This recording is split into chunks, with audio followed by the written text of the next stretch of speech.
Olá, amigos e amigas do canal Hipertexto. Eu quero mostrar para vocês agora, neste vídeo, livros, sugestões de leitura sobre Rússia e China. Sim, dois grandes países, duas grandes culturas que têm muito a nos ensinar e que voltam a dar as cartas, a mover as peças no tabuleiro de xadrez da geopolítica internacional. Aqui eu vou dar uma sugestão ou sugestões de leitura para você entender melhor sobre a história desses países, sobre a cultura desses países e sobre por que eles hoje são o que são. Vamos começar com a Rússia, tá? Primeiro livro, História Concisa da Revolução Russa, por Richard Pipes. Richard Pipes é um autor de Harvard, né? Formado em Harvard, que nesta obra aqui, vai fazer um apanhado da história e dos registros em torno da Revolução Russa, com várias críticas aos seus resultados, aos modelos, né? ou ao modelo de sociedade que surge a partir dela, e dos seus várias críticas também aos seus mentores, tá? Mas é uma obra interessante para você entender um pouco o que aconteceu a partir do olhar de um crítico da Revolução, né? E outra obra que eu posso sugerir é essa aqui, também sobre a Revolução Russa, a Revolução que Mudou o Mundo, Rússia 1917, de Daniel Arão Reis, tá? Nessa obra ele vai fazer importantes avaliações também sobre a mudança estrutural, a mudança econômica a partir da visão de mundo dos russos pós-revolução de 17 e tudo o que veio depois daí, a partir do confronto também Oriente-Ocidente ou Eurásia e América do Norte, Europa, enfim, de tudo aquilo que decorre das revoluções ou da grande revolução de 1917, tá bom? Vendo também o lado cultural dessa revolução. Outro livro que eu posso indicar é esse aqui, Mãe Rússia, de Leslie Chamberlain, tá? Uma história filosófica da Rússia, ou seja, você entender a Rússia a partir das suas ideias, daquilo que compõe o estofo, a alma russa. Para entender a alma russa, você tem que entender esse conceito aqui de Matrushka Rassia, a mãe Rússia, né? Ou The Mother Russia, como dizem os ingleses, que está consubstanciado na nacionalidade, na identidade nacional e na cultura fortíssima que a Rússia desenvolve a partir dos seus pensadores, a partir dos seus intelectuais, o que vai dar resultado também mais à frente com todo o complexo de ações estratégicas que levaram a Rússia a tornar-se esse país que é ao mesmo tempo combatido e admirado. Aqui a gente vai entender a filosofia que está por trás da ideia de Matrushka Rassia, de mãe Rússia, a ideia de nacionalidade, de pátria-mãe, né? A partir do nascimento da ideia de Rússia, o que é esse país, essa potência, esse mundo, esse outro mundo. Então é uma obra que eu indico também bastante. Outro livro para você entender sobre Rússia, a gigante Rússia que hoje volta a figurar dentre os grandes do mundo, os países mais importantes, a história concisa da Rússia, obra de Paul Buzkovich.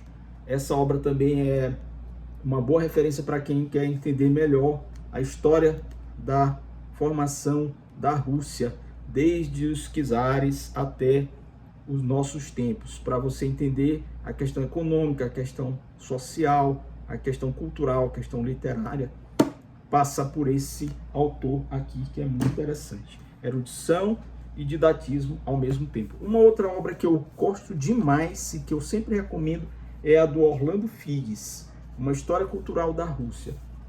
Calhamaço, que vai te deixar a par também, assim como as outras, as anteriores, de tudo aquilo que você possa imaginar em relação à amada Rússia, a Matushka Rossiya, a mãe Rússia, a história desse país que está evidentemente linkada à história da cultura. A história cultural da Rússia é tão interessante quanto a história política e a história econômica, mas entender a Rússia é entender a cultura russa, ou melhor, entender a cultura russa é entender a Rússia.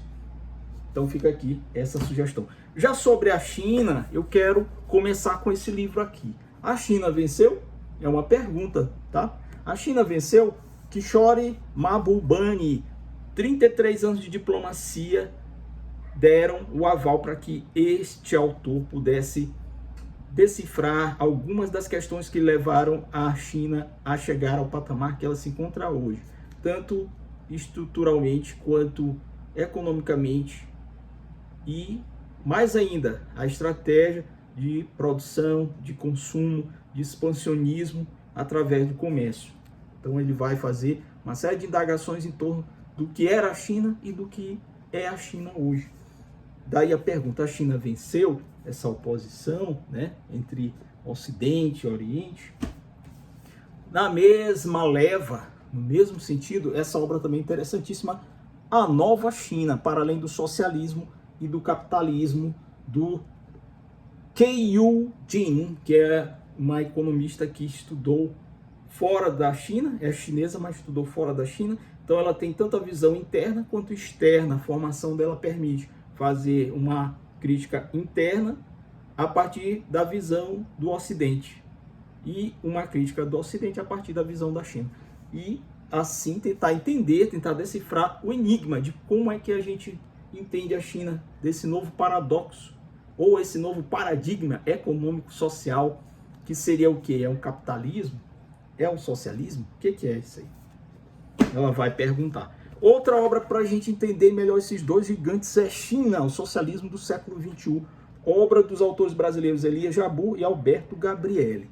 Tá? Essa obra ganhou um prêmio, foi premiada, e ela trabalha com as questões econômicas e sociais em torno da nova China, desse gigante que toma o lugar dos Estados Unidos na linha de frente do comércio mundial, da influência nas relações internacionais e no jogo de poder entre os países na nova Guerra Fria, ou nessa nova polarização entre Sul global, Eurásia, Europa, América do Norte.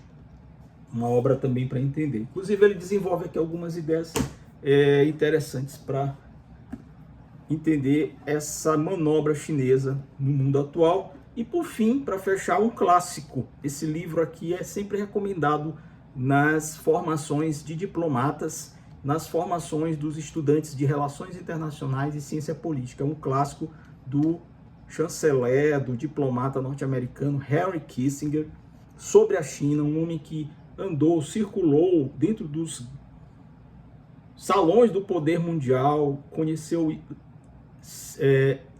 líderes do mundo todo, de todas as nações, e era muito próximo da China. Inclusive cunhou aquela ideia de Império do Meio, né? O Império do Meio é a China, com esse gigante a quem bem conheceu o Henry Kissinger, dadas as relações que ele tinha com os chineses, com os líderes chineses, e também os estudos que ele realizava, além das viagens que ele fez à China. Então ele conheceu muito bem e tinha um certo apreço, vamos dizer assim. Esse livro ele é muito pró-China, né? Por incrível que pareça, escrito por um dos homens mais poderosos do século XX, dentro da diplomacia norte-americana, do realismo e do pragmatismo diplomático norte-americano, mas que conheceu esse gigante de perto e que aqui tece uma série de relações e correlações entre China, União Soviética, Estados Unidos, jogo de poder e a evolução desse gigante. Henry Kissinger sobre a China é um clássico que você deve ler. Pois bem, eram essas as minhas sugestões. Não se esqueça de deixar aqui o seu like, seus comentários. Você gostou das sugestões? Compraria algum desses livros? Já leu ou já conhece algum desses autores? E o que você acha da China? De fato, é uma nova onda, é um paradigma econômico diferenciado para o século XXI? inscreva-se no canal e até o próximo vídeo.